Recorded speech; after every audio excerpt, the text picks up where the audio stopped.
And all right, everyone, welcome back to Historic Hot Laps. We've got our third year now of doing this with a podcast where we don't just talk about racing, we talk about why it matters. Today's episode is one I'm excited for because it ties together where motorsports has been, where it's going, why 2026 feels like one of those rare seasons where everything is shifting at once. We're going to start by going way back in time with a racetrack that deserves far more respect than it gets, and that's Nazareth Speedway. Then we're jumping back into the present with some major NASCAR playoff format changes for 2026, a move that feels less like a tweak and more like a philosophical reset, if you will. We also can't forget the 2026 Chili Bowl. We'll talk about how exciting that was last week in Tulsa. I want to give everybody a rundown on those results. And then finally, we'll look ahead, have some fun with the 2026 season predictions for both IndyCar and NASCAR. Championships, first-time winners, a few bold calls. Either way, very proud of it or very embarrassed by it later. We'll see what happens. But we'll also do a little news that shook up NASCAR landscape moving forward. So let's just dive right into it. Let's rewind the tape because Nazareth Speedway is one of those places that doesn't show up on the highlight reel very often anymore. But if you talk to drivers, especially the veterans, their eyes will light up. Nazareth Speedway opened in 1910. Yes, 1910, making it one of the oldest racing venues in the United States. Originally, it was a dirt oval, hosting local racing, motorcycles, and early stock cars. This was true grassroots racing at its finest, dusty, loud, and very personal. You weren't watching them from luxury box. You were standing close enough to feel it. You'd get the dirt on you itself. Anybody who's dirt tracked raced or been there understands what I'm talking about, the small town stuff. By the 1950s, Nazareth was paved, and that's when the reputation truly began to form. Because this track, it was not easy. Nazareth settled into a layout under just 1 mile, approximately 0.946 miles, and it was almost aggressively old school. You had flat corners, rough pavement, uneven transition lanes, and very little forgiveness for the drivers, and there was no send it and hope here. You had to manage tires, you had to manage your brakes. If you missed your marks even slightly, Nazareth punished you immediately. That's why drivers respected it. So let's talk about the open wheel days. Nazareth found its natural identity through open-wheel racing, particularly during the kart and IndyCar eras, from the late 1980s through the early 2000s. Some of the biggest names of sports won there. We're talking Mario Andretti, Michael Andretti, Al Unser Jr., Emerson Fittipaldi, and my personal childhood hero, Paul Tracy. And what all those wins had in common was very simple. They were earned. Nazareth didn't care about aerodynamics or clever tricks. It rewarded car control, discipline, and patience. At a time when racing was getting faster and flashier, Nazareth remained stubbornly difficult, and that's exactly why fans loved it.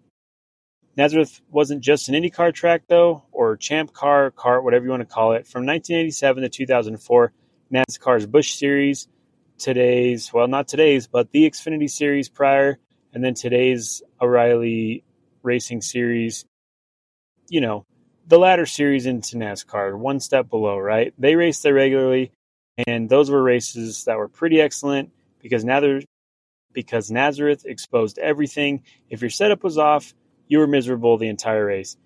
If you overdrove your car, your tires were gone in 10 laps, and if you didn't respect the track, it embarrassed you. Veterans thrived, rookies struggled, and the racing felt entirely too honest. Unfortunately, many things come to an end. Nazareth's downfall had nothing to do with racing quality. It was purely economics. They had limited seating, tight property lines, no room for modern luxury expansion. As NASCAR and IndyCar shifted towards bigger venues and larger markets, Nazareth slowly became inconvenient. Not bad, just inconvenient. The final major race was held there in 2004.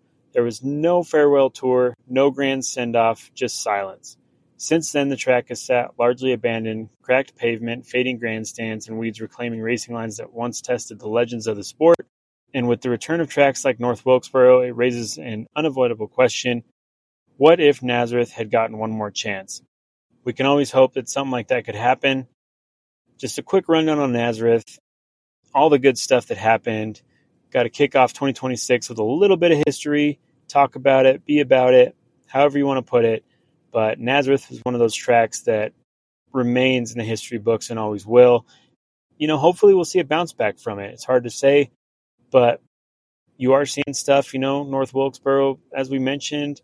A few other small tracks are getting to live some former glory, so anything can happen. But if anybody out there's listening has a ton of money and wants to get it going, let's do it. But I doubt that's going to happen.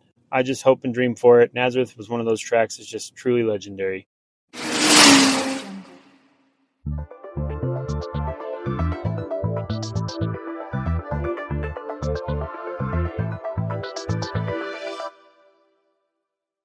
Now that we've talked a little history, let's talk about modern day stuff. 2026 Chili Bowl Nationals recap. Before we get back into predictions and news, we need to talk about one of the most exciting pieces of dirt track action we've seen this winter. And we've been in a lot of off seasons, so it's exciting to have something going on. But the 40th running of the Chili Bowl Nationals in Tulsa, Oklahoma. If you haven't been keeping up, this isn't just a dirt midget race. It's the biggest indoor dirt racing event in the entire world. Nearly 400 drivers across the globe descended on a temporary quarter mile inside the SageNet Center, battling through a week-long gauntlet of heat races, qualifiers, mains, pure chaos, you name it. All of it builds towards a 55-lap A main that every short track driver dreams of winning. So let's talk about where the battle begins. On preliminary nights, the Chili Bowl was kicked off with 5 nights of preliminary racing, and this year the action never let up. Tuesday night belonged to Oklahoma native Blake Hahn, who scored his first career Chili Bowl preliminary feature win, taking the lead late and holding off hard-charging Hank Davis for the victory. From Wednesday through Friday, Logan Seavey reminded everyone why he's one of the most consistent competitors in Chili Bowl history. Seavey lit up the prelims, earning multiple A feature wins and recording his 4th straight preliminary night victory on Friday night. A stretch that firmly put him into the championship contention, had fans buzzing. And then there was Christopher Bell, who delivered a weekend worthy of the spotlight. Bell opened the event by winning the exclusive O'Reilly Auto Parts Race of Champions on Monday, a 25-lap showdown featuring champions from across motorsports. He dominated the race flag to flag in his own equipment, making his first ever win as an owner-driver. Bell wasn't done there. He had an impressive preliminary feature win later in the week, proving once again that even against the best dirt racers on the planet, he remains a force to be reckoned with. We also saw Kyle Larson get a preliminary win, which was great. This brings us all to the A-Main showdown. So Saturday night, the A-Main, the moment everyone builds towards. 24 drivers survived heat races, qualifiers, brutal B and C mains to earn their spot in the 55-lap main event. And the race delivered everything you want from Chili Bowl, close quarters racing, daring passes, cautions, restarts, and relentless pressure from start to finish. Defending champion and 4-time Chili Bowl winner Kyle Larson jumped out to an early lead, but his night ended abruptly. On lap 16, Larson made contact with a lap's car, rolled his machine, bringing his title defense to a dramatic end.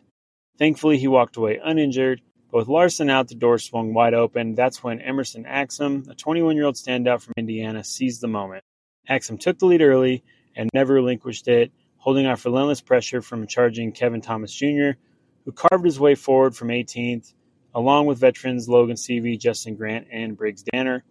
When the checkered flag flew, Axsom crossed the line first, earning his first ever Chili Bowl Nationals victory and hoisting the iconic Golden Driller for the first time, a career-defining moment and one that instantly etched his name into dirt track racing history.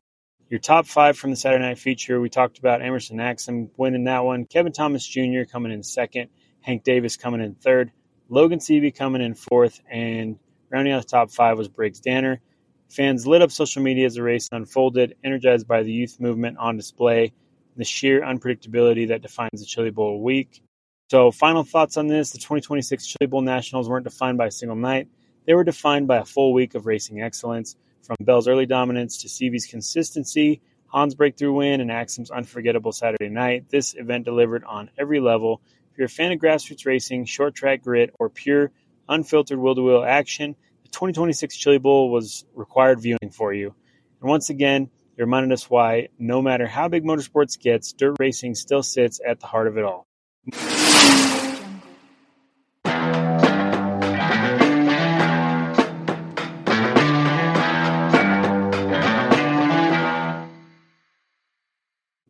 Let's transition ourselves right into NASCAR because we've got a lot to talk about.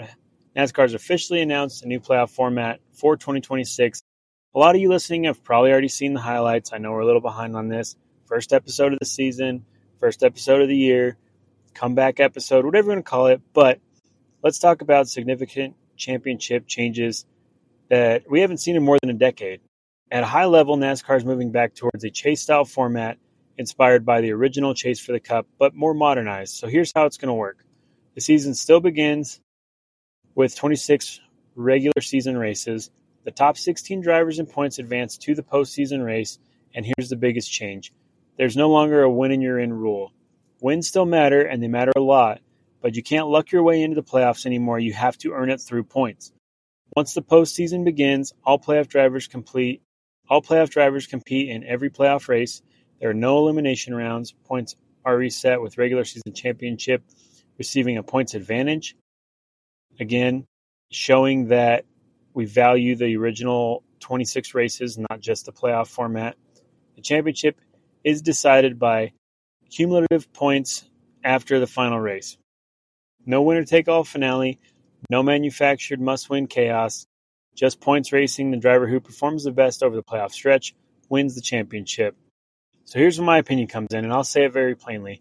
This is the smartest playoff adjustment, and I don't even want to use the term playoff anymore, but the smartest adjustment NASCAR has made to their postseason gimmicks in years. It's not perfect. It's not a return to the 1990s, but it finally respects consistency again. You shouldn't be able to win one race in February and coast off until November playoffs. This format still creates drama, but it rewards drivers who are very good every week and not just the lucky ones that are lucky once on a high-speed oval, drafting race, Talladega, whatever it is. And honestly, going back to our history section, a track like Nazareth would have thrived under this system, without question. So, that being said, I'm excited to see it. I'm excited for what's going to change. And I understand if we go back to last year and we talk about a points championship, Kyle Larson was still the victor. I get that on a full season point scale. And there's nothing wrong with that. I'm all for it. But this will be a lot better and won't cloud the back markers who get lucky in with the consistency of the bigger teams. And it will also give the mid-pack guys a lot more play when it comes to postseason, because those teams that can hang out in the top 10, maybe not hit the top 5, but get consistent points every week, those are going to be valued in the top 16. So you're going to see it across the board, right? So totally awesome. Excited to see it. We'll see how it pans out, but cannot wait to see the results of this.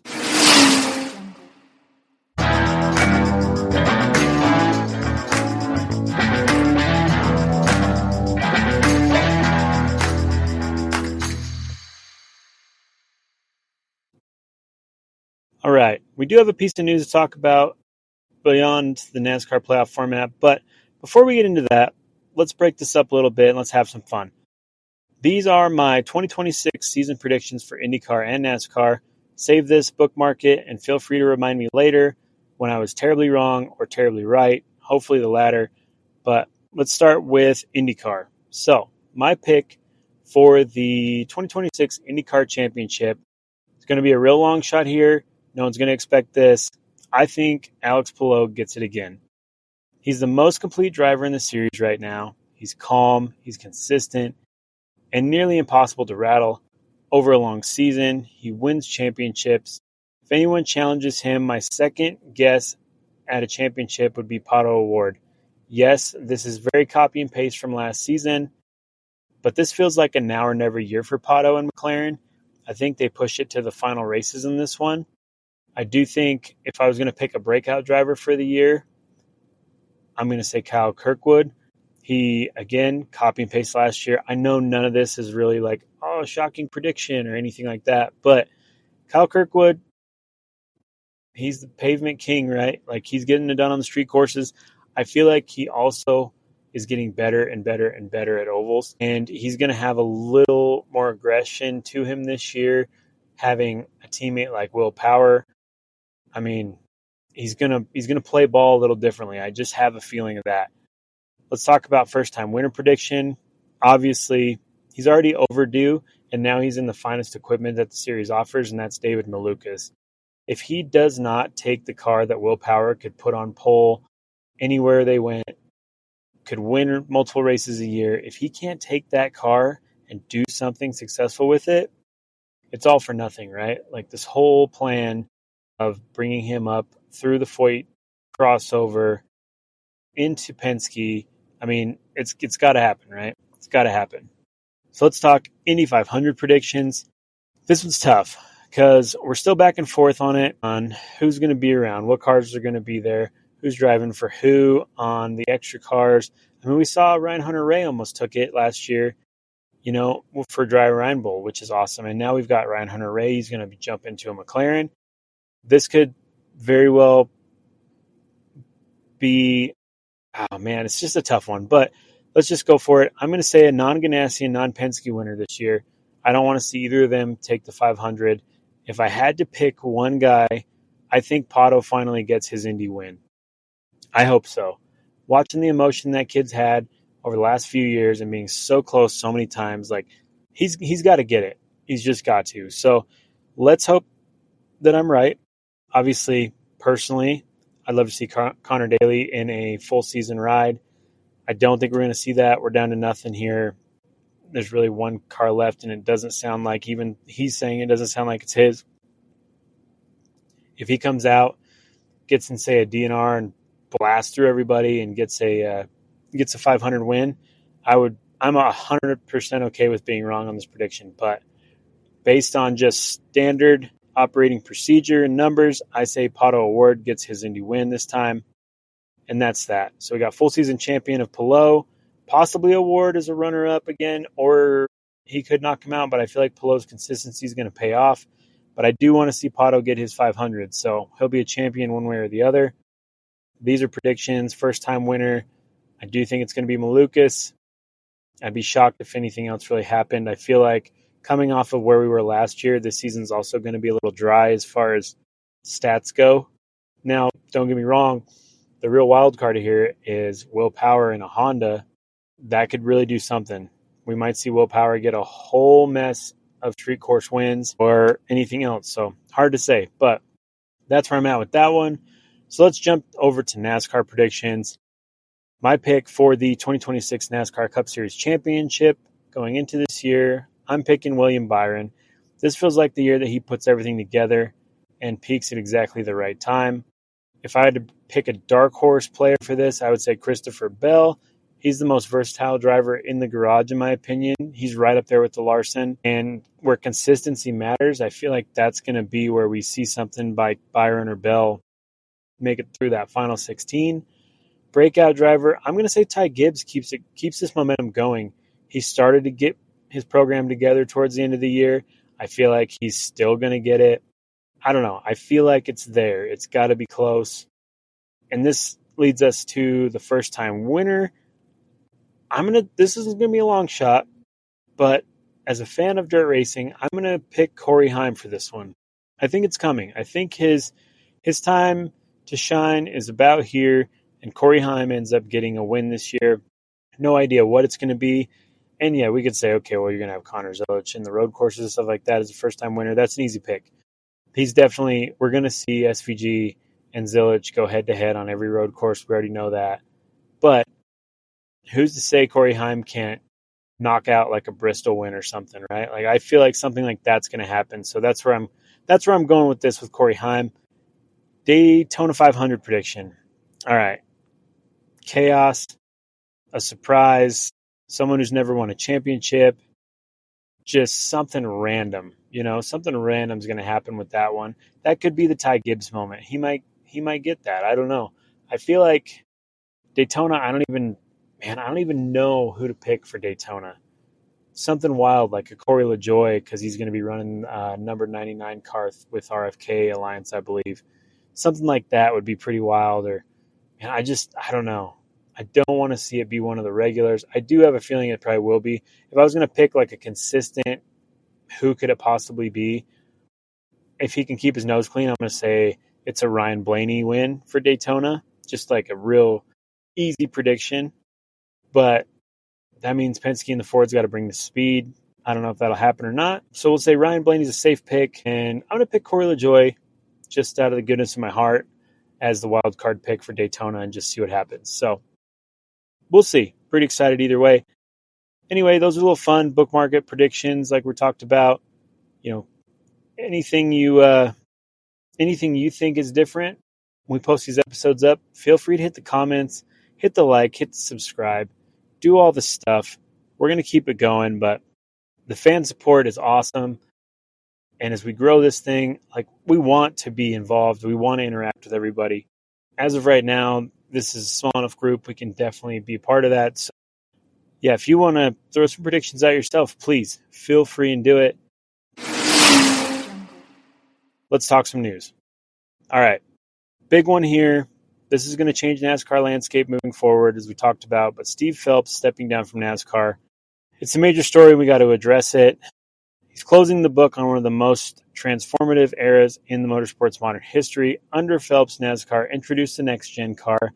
Love it or hate it, he was part of that program. He changed cars. Things have gotten better. He's also worked at progressing the cars. Mile and a half stuff's looking really good.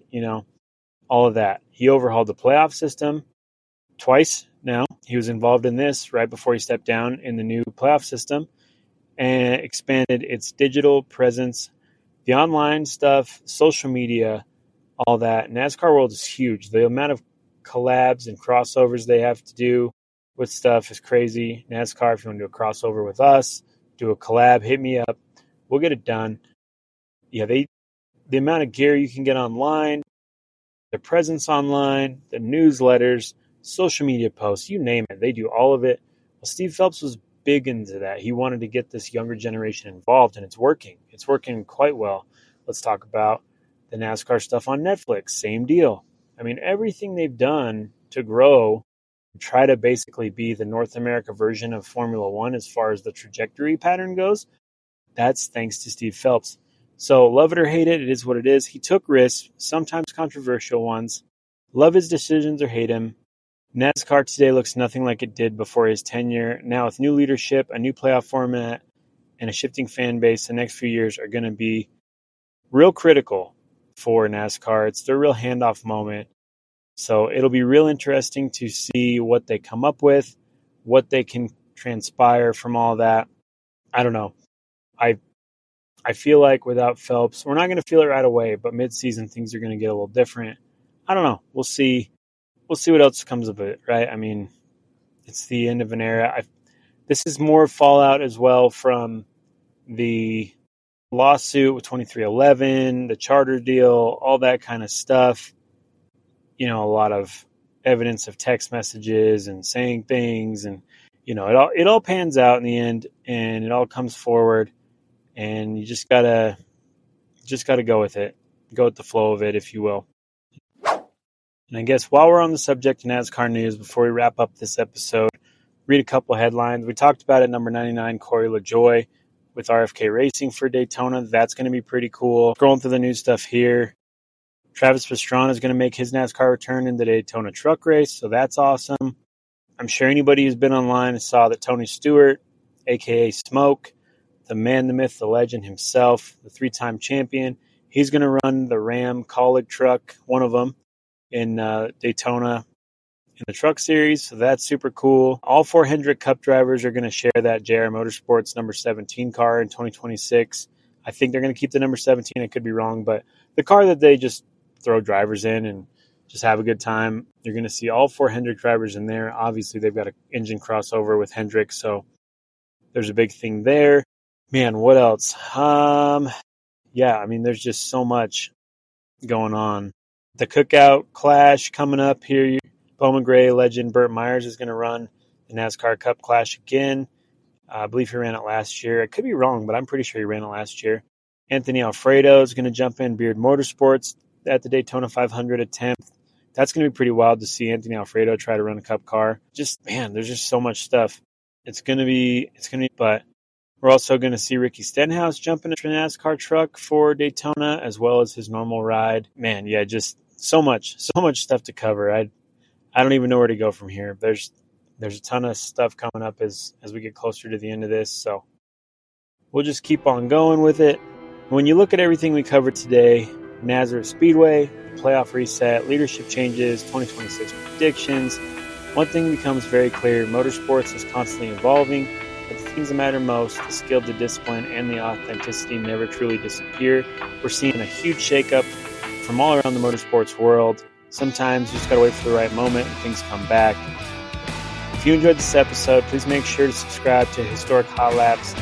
If there's a track, a driver, forgotten moment you want us to cover next, please let us know. We're on all the socials. We've got the email out there as well. We've got a link account, you name it. So hit us up on Twitter, Instagram, TikTok, I don't know, all this stuff. We got it all. Until next time, let's keep the history alive. Stay safe. Thanks for tuning in. Can't wait to see where we go in 2026. Thanks again for joining.